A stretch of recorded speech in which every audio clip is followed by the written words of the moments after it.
Good morning. It's a pleasure to be here, especially in person. I think everybody's thinking that.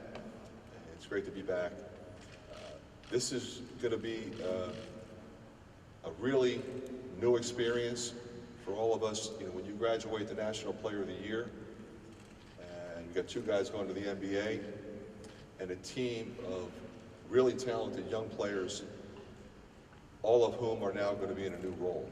And I think that's an exciting challenge for any coach.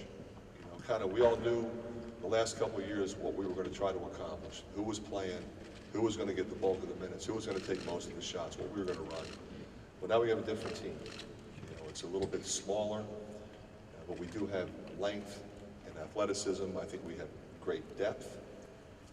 We do have two older guys we're going to rely on for leadership, and that's Fran McCaffery and Jordan Bohannon, both of whom are here.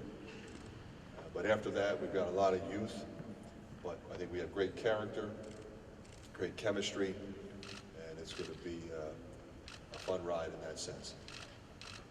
Thank you, Coach. We'll now open up to questions. Second row.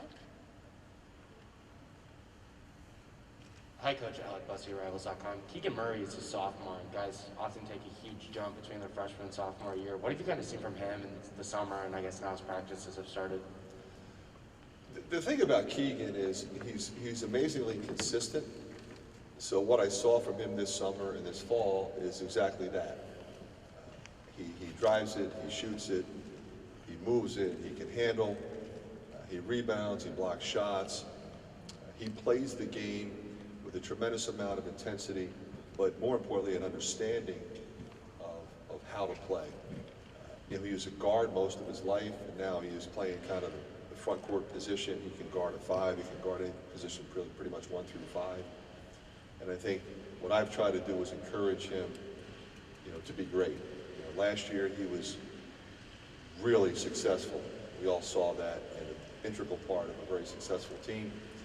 But now he's going to take that next step, I think, to being a star, which we all want for him. And he kind of doesn't view himself that way. He's very humble, but he knows he has that ability, and I consistently encourage him, you know, to be the best player on the floor every day. Front row. Fran, Tom Bruce, Sports Illustrated, Indiana. You had Luka for so long and dominated the ball so much on your offensive year, and even though he was surrounded by a lot of good players, when you go into a new year now without him, will we see a lot of sort of new things, fresh things? Has it been a summer of sort of thinking up new ideas? I think probably as much defensively as offensively. You're right. I mean, he was so consistently dominant offensively, and it gave you so much confidence as a program, as a coach, as players on the floor coming down the stretch. We could always run something for him. He's going to get a bucket. He's going to make the right decision. But we've always been kind of a motion team anyway, and he kind of got that naturally. We moved it. We did run some sets. So we'll consistently run motion again. You know, we have, I think, a lot of players who can dribble, pass, and shoot. We run a 5 out. You know, a lot of times we ran 5 out with him, but he would end up in. We did 4 out, 1 in, kind of. So I think from that standpoint, it will be a dramatic change not having him. But he was so gifted at understanding whatever we were doing.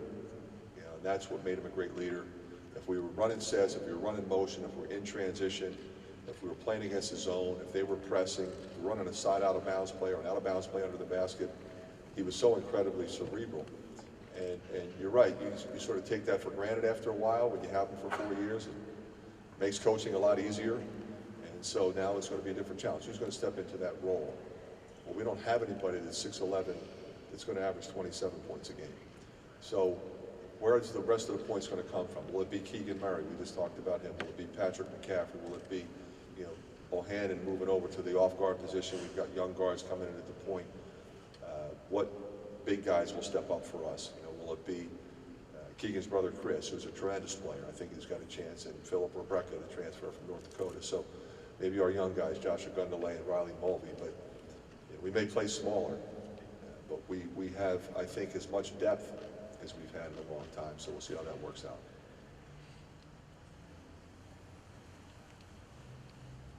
Hey, Fran, John Bohannon, HawkeyeNation.com. You talk about Chris Murray, and you've talked about him all summer.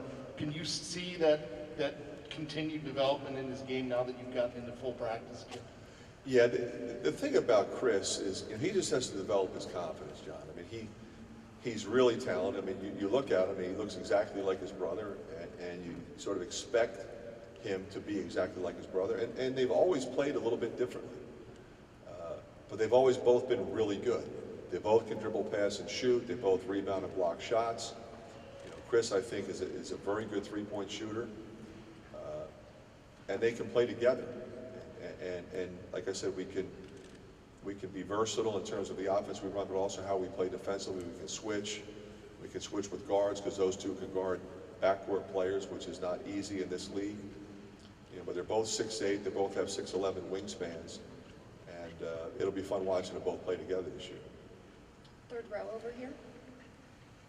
Fran, Adam Jardy with the Columbus Dispatch. Jordan Bohannon's about to become the Big Ten's all-time leading three-point shooter. When you've had somebody as long as you've had him, what has it been like to see him grow into that role and excel in that role, and watching someone with that kind of talent shoot every day in practice? What has that been like for you to see that transpire? Well, I'll tell you what, I mean, it's funny you bring that up because yesterday he was absolutely on fire in practice. I mean, he must have made 10 or 11 threes. So that's obviously fun to watch, especially when you lose guards on it. But for him, pretty much from the minute he got there, he had a very mature game. He started for us about the 5th or 6th game into the season and has been starting ever since. He's always played the point, and he may play some there, but we've kind of moved him to the off-guard position. He's running around in that position, shooting threes and moving without the ball, which he's also been very good at. But it's really hard to be that consistent in this league, and when you get somebody like that, it's really special to go on the floor knowing that you have a guy. In his freshman year, he made 8 threes on the road at Maryland. I mean, that's rare, and that says a lot about his character, his mental toughness. He has a swag about him that this team is going to need, and we're very fortunate that he decided to come back. We have time for one final question.